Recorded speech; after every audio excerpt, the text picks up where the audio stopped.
mission schools. So when you put your students in an exam, those from public schools will compete with those from private schools, generating almost the same results. That is the general level of progress in education. And apart from that, the governor in education has now upgraded Umeh College of Education to a university. That's what he has done. That's happened. How does that the School of Agriculture. How does that make any difference? It makes a difference because our children going for their NCA there usually migrate to University of Nigeria, Soka, for Bachelor of Education. In that university now, you do a straight Bachelor of Education program and get your certificate. It's a lot of improvement, you know. With the College of Agriculture, Mbaku here, the governor has upgraded it to Polytechnic. So the governor is visionary. And the Chukwuemeka University, for the first time, graduated medical doctors that the Nigerian Medical and Dental Association admitted as qualified doctors.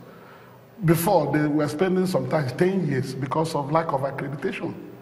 So, and I'm telling you the general performance in education. You just said something. In agriculture, let me go down one by one. In agriculture. Just before you go to agriculture, yes. I was just wondering, you know, yesterday we saw the defection of Chief Ojukwu's son to APC. What effect do you think that would have on your party? Zero effect. Zero effect? Zero effect, because our people are not following Ojukwu's son. Our people are following the ideals and leadership provided by Ojukwu and what he put in place for us before he died. The son is not our model, not our role model.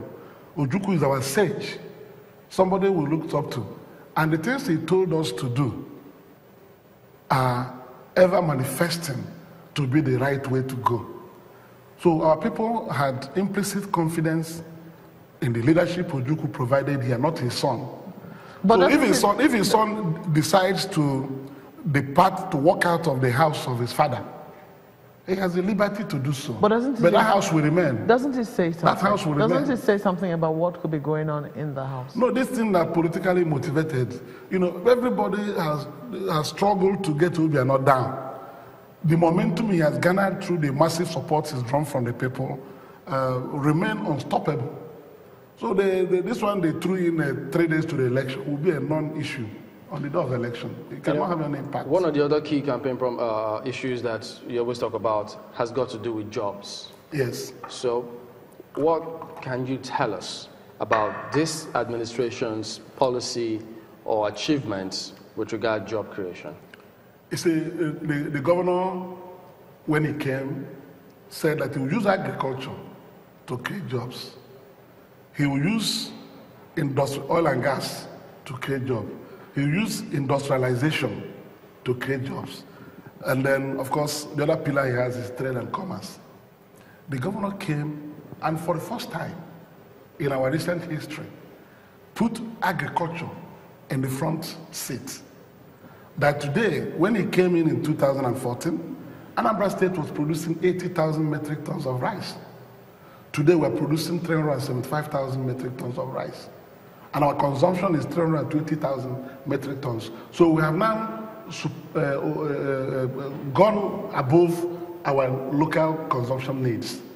If you go to the rice mills, you see vehicles from Imo State, Abia, rivers coming to load. How are they sustaining that, especially with access to credit and at what percent the interest rate? It's because of what he did. When he came, because he had the vision, the first thing he did was to set up an agri committee led by a renowned professor of agronomy and soil science, Professor Maliko. He engaged them to do what is called crop mapping of Anambra State. These people went out and researched and identified crops that would do well in various locations in the state. This is the way to plan for success. And they produce a crop map that is available for anybody to pick up, and they know what to invest in any part of the state. Rice, that is a major staple food. There in Anako, the governor was able to create the enabling environment for coastal farms to take off, very robustly. If you go there, mechanized farming, and you see white people there because there's security in the farm, and are producing rice, in large quantities. I'm looking at, for those who want to get into that. And how is this being sustained, especially if you have to get access to credit at double-digit interest rates? To start with, the governor has made it possible for anybody to come into Anambra State to do the type of investment he chooses to do. He set up an institution called ANSIPA, Anambra State Investment, Property and Protection Agency, where you have the best brains. You know, the chairman was the former MD of the IMF and the vice president of African Development Bank, a traditional ruler. The managing director is a former managing director of a bank. We have very strong economists and lawyers in the board. So when you just get there, you set up a land acquisition committee as well. So that when you get there, if you want land, you get land. How long does it take to get CFO? CFO here? I mean, very easy now, unlike before. Not only that he made it easier, he reduced the charges payable for But it still takes over 6 months. No, I don't think. You can get it within, depending on the way you're able to come up with your processing, paying moment of the fees. Maybe in a month you can get your CFO. What about the environment? Environment is a big issue for Anambra. There's been very little mention of it. Yes, we have erosion challenges here. And one thing that Anambra people will tell you today is that we have a clean environment. The governor tackled the issue of filth. Onitsha used to be where you have mountains of filth. He has cleared all those things that defied the former administration. What about the erosion problem? He's tackling them. We have about 973 erosion sites here. And you know, erosion takes money. There's a place in Obosi that even the federal government could not do anything about. But the governor has redeemed the place. Houses would have been collapsing into the valleys. So the erosion sites in Anambra State, he's been working on them. That is why I'm telling you, it's very difficult for anybody to come and fault Obiano in the way he has managed the state. I just told you about agriculture, but they brought one very wonderful initiative, Choose Your Community Project initiative, where the governor, first of all, believes that every community in the state must have the impact of government. They must see something government has done for them. So he now initiated this Choose Your Community project, where a community will on their own choose a project they can execute with 20 million naira. We have 181 communities in Anambra State, and all the 181 communities have done this 20 million naira. Why didn't you do one thing or the other? Through the local government system?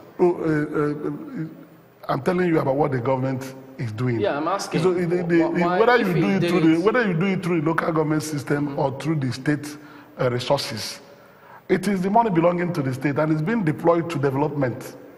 So that's why I always tell people, stop talking about these things that are not... about what exactly? Talking about things that don't have substance. Like if the governor is happening on local government election, I'm telling you about development. Through local government system. Yeah. The money is being funded through the state government and then through the local government funds, that's anywhere that's available. Okay. And government has actually done these projects in the 181 communities, giving them money directly, they do it, and they're taking another 20 million. Right. We'll let so you each community that, gets 40 million we'll in come a back year. And let you respond to that. Look at the journal here. Magbe. It's our concluding moments now with Chief Victor Umeh. What if this election heads into a runoff? How can the election head to a runoff? It's not with the votes that will make it possible. I'm telling you, once we have a credible election here, ABGA will win with landslide margin. Because people are so satisfied with what Obiano has done. And they're waiting to vote in for a second time to continue the good job, you know. So there's no way you can predict a runoff in this election. It's going to be a landslide victory. Landslide. I'm sure of that. Because the things he had done, our people want to keep the tempo. They want to sustain them. They don't want to gamble. The saying is that a bird in hand is worth more than two in the bush. The governor has run a healthy government. The state is healthy. Our people come home from all over the world now, stay relaxed, do investments, and go away. Before, it wasn't possible. We were covering marriages, ceremonies, traditional weddings in Lagos. Today, everybody is returning home. So we don't want to go back to the old days. And that's what they're anxious to ensure that it doesn't happen. So all these vague promises these people are making cannot be delivered. They can't deliver. They put their trust on the man who has been able to create a very viable state, growing the economy by over 1 trillion naira. So if you remove him and bring these people, what are they going to do? They don't have the experience, they don't have the qualification to do so. Even though they argue, the chartered accountant, they argue that before the governor came, investment experts, there were those who didn't know him in politics before he came. No, we know those ones who are here now. We know they are politicians. We know them.